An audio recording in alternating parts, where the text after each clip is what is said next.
Assalamualaikum warahmatullahi wabarakatuh. Perkenalkan, nama saya Imanda Septia Rahayu dari kelas Paralel 1. Di sini saya akan membahas apa saja sih permasalahan yang ada di lingkungan. Yuk kita bahas bersama-sama.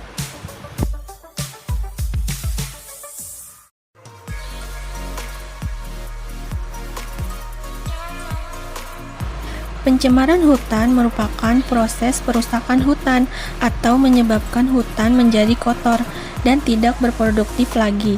Pencemaran ini akan menyebabkan adanya zat-zat yang bersifat negatif timbul, dan hal ini tentu saja akan sangat merugikan. Wilayah hutan sendiri merupakan wilayah yang sangat penting yang ada di lingkungan kita.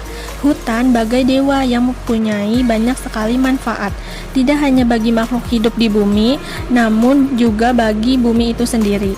Oleh karena itulah, dapat kita bayangkan bersama bahwa pencemaran hutan ini sifatnya sangatlah merugikan.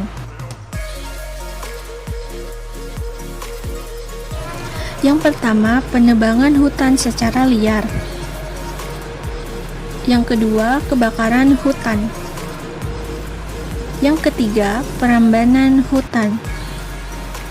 Yang keempat, serangan berbagai hama dan penyakit. Dan yang terakhir, program pembangunan yang mendayagunakan lahan pertanian.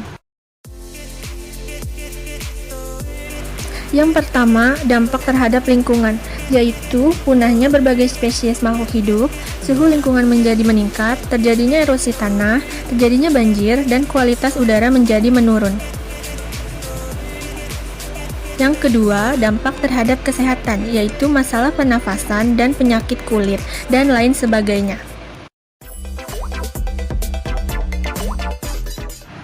Yang pertama, proses tebang pilih. Yang kedua, reboisasi. Yang ketiga, pencegahan terhadap kebakaran hutan. Dan yang terakhir, penyuluhan masyarakat mengenai pentingnya hutan.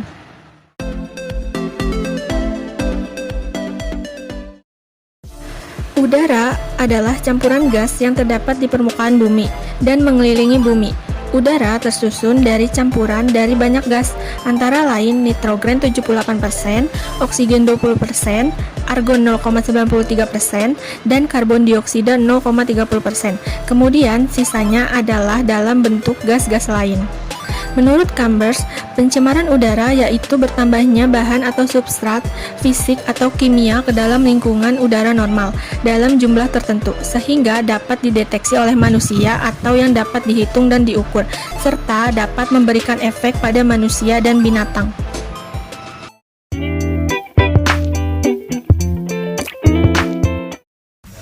Yang pertama, pencemaran udara secara alamiah.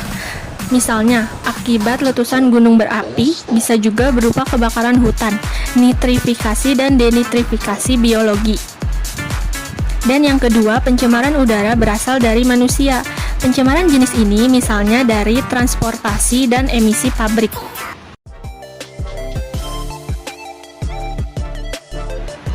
Pencemaran udara memiliki dampak terhadap kesehatan, di antaranya adalah gangguan saluran pernafasan, penyakit jantung, kanker, gangguan reproduksi, dan hipertensi.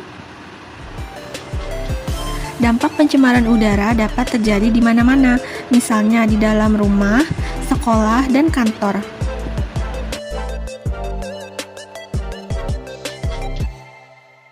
Yang pertama, gunakan moda transportasi umum untuk mengurangi pencemaran udara. Yang kedua, hemat energi dengan mengurangi penggunaan elektronik sehingga mengurangi jumlah bahan bakar fosil yang akan dibakar. Yang ketiga, menanam tanaman penangkal polusi udara.